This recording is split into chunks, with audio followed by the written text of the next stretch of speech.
public peut faire du tort à la carrière de n'importe quelle star. Mais une princesse de la pop a fait les gros titres avec plusieurs actes scandaleux. Tous plus choquants les uns que les autres d'ailleurs. Notre pétage de plomb numéro 1, Britney Spears est au bord du précipice. Avant ses 18 ans, Britney Spears est l'une des plus grandes stars de la pop. À 24 ans, la chanteuse est mariée, a 2 enfants et une carrière au point mort. Quand Spears et Kevin Federline se séparent en 2006, elle commence à afficher un comportement inquiétant. Britney semble s'être dégradée d'une façon tragique depuis son divorce avec Kevin. Je pense qu'elle se sent seule. Et à la suite de ça, nous l'avons vue perdre pied. Britney, de quel pétage de plomb parle-t-on? Les photos sans slip, les nuits en boîte et les pertes de connaissances en public semblent être le prélude de problèmes à venir. Au bout de 3 jours seulement, Britney avait complètement perdu pied. D'après les rapports officiels, le 15 février 2007, Britney entre dans un centre de désintoxication à Antigua, mais en ressort moins de 24 heures plus tard. Le lendemain, elle revient à Los Angeles, entre dans un salon de beauté de San Fernando et commence à perdre la boule. Britney a demandé au coiffeur de lui raser la tête. Le coiffeur se dérobe et Britney attrape la tondeuse. Elle se rase complètement la tête sous les flashs des photographes. La chanteuse quitte ensuite le salon de coiffure et se rend chez un tatoueur. On y passe une journée, se raser la tête, se faire un tatouage. On a qualifié ce moment de parfait pour rameuter les paparazzis au cas où il n'y en avait déjà pas assez. Le lendemain, la métamorphose de Britney fait les gros titres. C'était un moment bizarre. D'après les rapports officiels, le 20 février 2007, la pop star retourne en cure de désintox. Mais encore une fois, après seulement 24 heures, Britney leur claque la porte au nez. Britney reste Britney, elle fait ce qu'elle veut. Le jour de sa sortie, les paparazzis la suivent partout.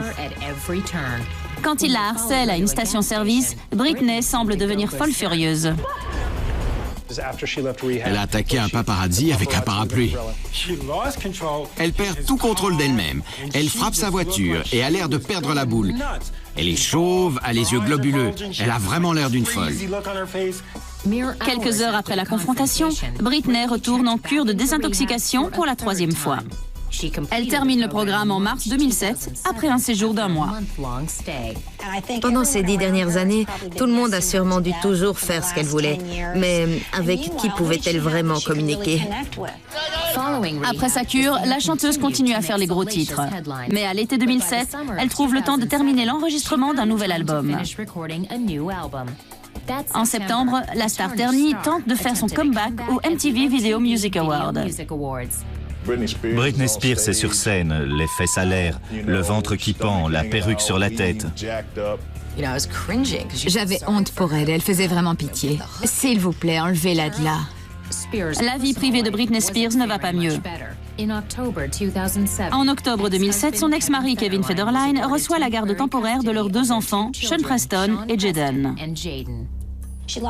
Elle perd la garde de ses enfants et va aussitôt faire des UV. On ne peut pas comprendre ce qui lui passe par la tête. Elle a besoin de se ressaisir. Elle a besoin d'aide.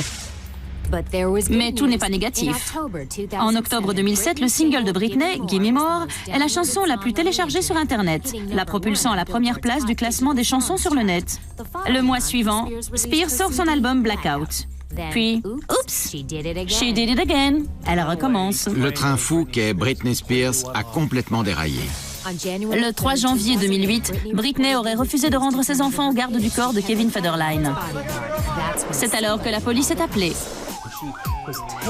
Elle est sortie de chez elle, attachée sur un brancard, et pourtant, elle sourit et rigole.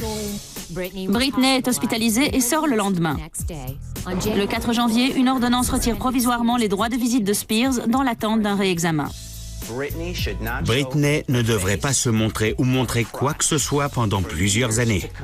Elle devrait partir loin, se soigner, élever ses enfants et faire peau neuve avant de faire son comeback. Une star qui pète les plombs n'est pas forcément synonyme de suicide professionnel. Beaucoup de stars arrivent à réparer les dégâts et à reprendre la situation en main. D'autres, en revanche, attendent toujours de voir si leur pétage de plomb a ruiné à jamais leur carrière.